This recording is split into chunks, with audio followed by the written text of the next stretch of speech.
संत कवि प्रीतम गुरु भाईदास जी। संत कवि प्रीतम दास નો જન્મ સંવંત 1774 ईस्वीसन 1718 के आसपास सुरेंद्रनगर जिला के गांव चूड़ाराणपुर में बारोट ज्ञाति में हुआ था। उनके पिता का नाम प्रताप भाई, माता का नाम जयकुर बाई था। उनके पिता साहित्यकार थे, माता भक्ति भाव वाली थी। जीजाबाई ने शिवाजी को शूरवीरता के संस्कार दिए, ऐसे ही प्रीतम की माता ने उनको भक्ति के संस्कार बचपन में दिए। जब प्रीतम की आयु 5 साल की थी तब उनके पिताजी का देहांत हो गया। उनकी माता लोगों का घर काम कर गुजरान चलाने लगी। प्रीतम जब तीसरी कक्षा में पढ़ते थे तब स्कूल में प्रार्थना के समय संतों के भजन गाया करते। उनका कंठ बहुत मधुर था। 8 साल की आयु में एक दुखद घटना हुई। आज लड़के लड़कियां क्रिकेट खेलते हैं, उस वक्त गिल्ली डंडा का खेल लड़के खेलते थे। एक दिन उस खेल में प्रीतम की एक आंख में गिल्ली जोर से लगने की वजह से उनकी एक आंख चली गई। एक आंख से भिक्षा मांगकर जी रहे थे। जब प्रीतम की आयु 9 साल की हुई तब माता की मृत्यु हो गई। प्रीतम अनाथ हो गए। एक बार भिक्षा मांगकर घर पे आ रहे थे तब एक बैल दौड़ते हुए आए और उनकी सींग दूसरी आंख में लग गई। उसकी वजह से दूसरी आंख भी चली गई। 12 साल की आयु में प्रीतम की दोनों आंखों की रोशनी चली गई। एक दिन प्रीतम के भाग्य का उदय हुआ। अहमदाबाद जिले के बावड़ा के रामानंद अखाड़े का महंत श्री भाईदास चूड़ा उनके गांव पधारे। प्रीतम ने सुरीले कंठ से भाईदास को भजन सुनाए। महंत भाईदास जी प्रीतम को बावड़ा ले गए। तब प्रीतम की आयु 15 साल की थी। गुरु पूर्णिमा के दिन महंत भाईदास ने उनको मंत्र और माला पहनकर दीक्षा दी। गुरु भाईदास के दूसरे शिष्य बापूजी दास थे। वो वेद शास्त्रों का अभ्यासी थे। वो प्रीतम दास को आध्यात्मिक ग्रंथों सुनाया करते थे। प्रीतम दास को याद रह जाते। 23 साल की आयु में वेद शास्त्रों में वो निपुण हो गए। संवत 1800 की साल में अंधश्रद्धा की वजह से भुआ और जादूगरों का प्रभाव था। प्रीतम दास कीर्तन भजन की रचना कर मंडली के साथ 8 मास धर्म प्रचार करते और 4 मास अखाड़े में रहते। गुरु ने प्रीतम दास को भाल प्रदेश और चरोतर प्रदेश में लोगों को जगाने का कार्य सौंपा। गुरु कृपा से जागृत होकर परमहंस हो गए। एक बार डाकोर प्रभु रणछोड़ राय के दर्शन कर संदेसर जिला आनंद आए। संदेसर गांव में भजन कीर्तन किया। वो गांव के लोग बहुत भले थे। प्रीतम दास ने अंदाजित संवत 1917 में वहां गादी की स्थापना की। वहाँ नारायण दास को शिष्य बनाया। प्रीतम दास सुबह के समय नारायण दास को बुलाकर भीतर से जो भी भजन कीर्तन आए वहाँ लिखवाते थे। प्रीतम दास ने द्वारका, सोमनाथ, काशी, मथुरा की यात्रा की। संवत 1856 में सपनिया काड़ नाम से अकाल पड़ा। कहीं बारिश नहीं हुई थी। अनायास संदेसर गांव के आसपास थोड़ी सी बारिश हुई। लोगों को जीवन निर्वाह करने जैसा अन्न की पैदाश हुई। संदेसर ताबा के हस्तक 52 मंदिरों का वहीवट था। प्रीतम दास की आयु 80 साल की हो गई थी। आंखें तो थी नहीं, कान से भी कम सुनाई देने लगा। संवत 1854 वैशाख वदी 11 के दिन उपवास किया। भजन प्रेमियों के साथ भजन कीर्तन किया। दोपहर को सबको भोजन कराया और संवत 1854 वैशाख वदी 12 के दिन सहजता से देह त्याग कर ज्योति मिल गई। 52 मंदिरों के महंत और भाविक जनों के संदेसर गांव में भजन कीर्तन उत्सव करते हुए गांव से उत्तर दिशा में एक कुई के पास प्रीतम दास की देह को चंदन, सुखड़, घी, जव, तल चिता में डालकर अग्नि संस्कार किया। आज संदेसर गांव में प्रवेश करते ही संत कवि प्रीतम दास का समाधि मंदिर शोभायमान है। गांव में कुंज बिहारी लाल का मंदिर है।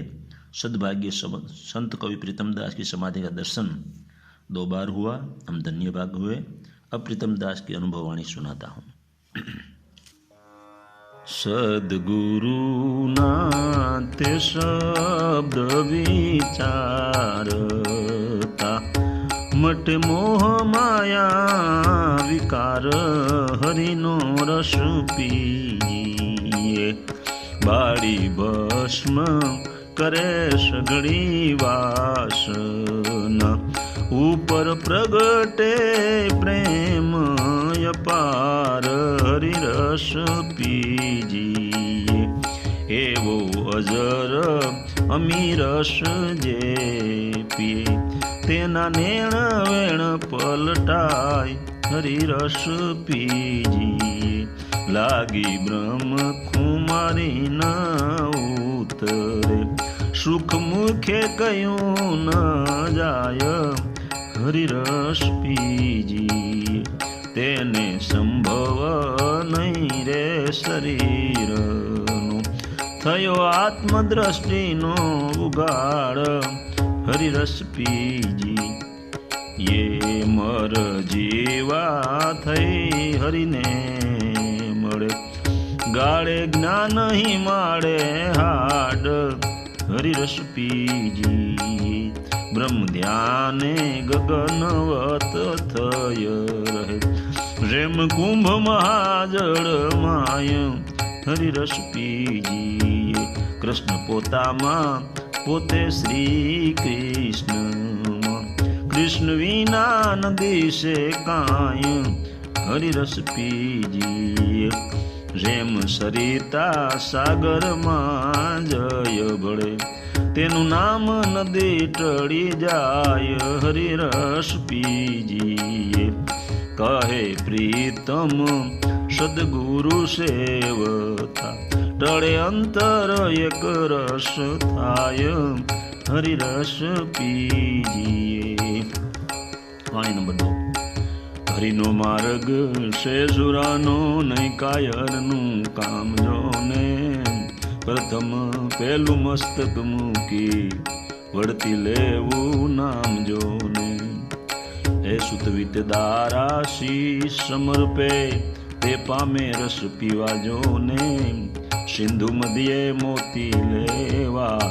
માય પડ્યા મર જીવા જોને હરિનો માર્ગ શેષુરાનો નહીં કાયરના કામ જોને મર જીવા હોય તે ભલે મુઠ્ઠીઓ દિલની દુગધા વામે જોને તીરે ઉભો જુએ તમાશો એ કોડી ન પામે જોને હરિનો માર્ગ શેષુરાનો નહીં કાયરનું કામ જોને માહી પડ્યા તે મહાસુખ માણે દેખનહારા દાજે જોને માથા સાટે મોંઘી વસ્તુ સાપડવી નહીં સેલ જોને હરિનો માર્ગ શેષુરાનો કાયર નાની કામ જોને પ્રેમ પંથ પાવકની જ્વાળા વાળી પાસા ભાગે જોને મહાપદ પામ્યા તે મર જીવા મૂકી મનનો મેલ જોને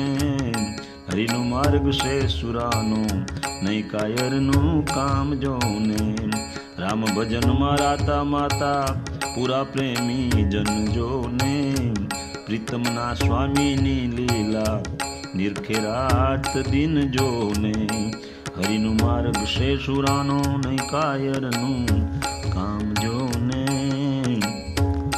ભજન નંબર 3 એ ભજન કેમ કરતો નથી પાજી પ્રભુ મારો કેમ થાહે રાજી મહામેનતે તે માયા મેળવી તેને ઊંડો બેઠો દાટી ખાધું નહીં ખવરાયું નહીં માયા જાતા કૂટે છાતી એવા ભજન કેમ કરતો નથી પાજી વિષય ભોગવતા વંશ વધ્યો ને માથે રૂઠ્યા માજી મમતાની ઘાણીએ ફેરા ભર્યા પછી તૃષ્ણા થઈ જો ને તાજી એ ભજન કેમ કરતો નથી રે પાજી સોનું પહેરીને શોભા દેખાડે ને માળામાં મન યુલાજી ભક્તિ વિના ભૂંડા હાલ તમારા એમ કહી ગયા પંડિત કાજી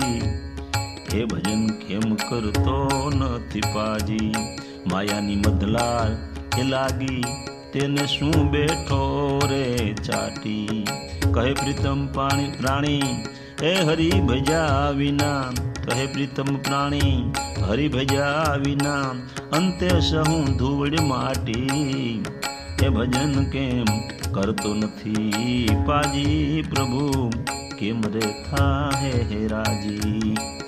હવે કાર્તિક आनंद मंगल करूं आरती। हरि गुरु संतनी सेवा प्रेम धरी मारे मंदिरे पधारो सुंदर सुखड़ा लेवा।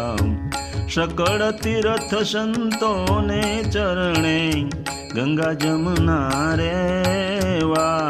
संत मळे तो महासुख थाये गुरुजी मळे तो मीठा मेवा। रतन कुंभधन वाजा भीतर आनंद रूपी एवा। त्रिभुवन तारण भक्त उदाहरण मूर्त सकळ तेवा। महामोटा संत पतित पावन सुखना सागर जेवा। शिव सनकादिक सुरपति ब्रह्मा ईसे पदरज लेवा।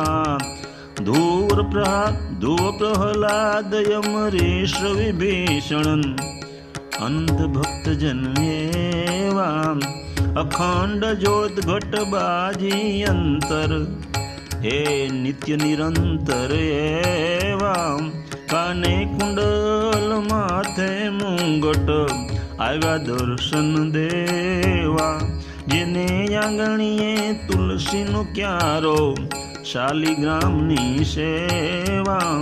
कहे प्रीतम ओळख्यो यणसारे हरिना जन हरि जेवा। आनंद मंगल करूं आरती हरि गुरु संतनी सेवा। प्रेम धनी मंदिरे पधारो सुंदर सुखड़ा लेवा।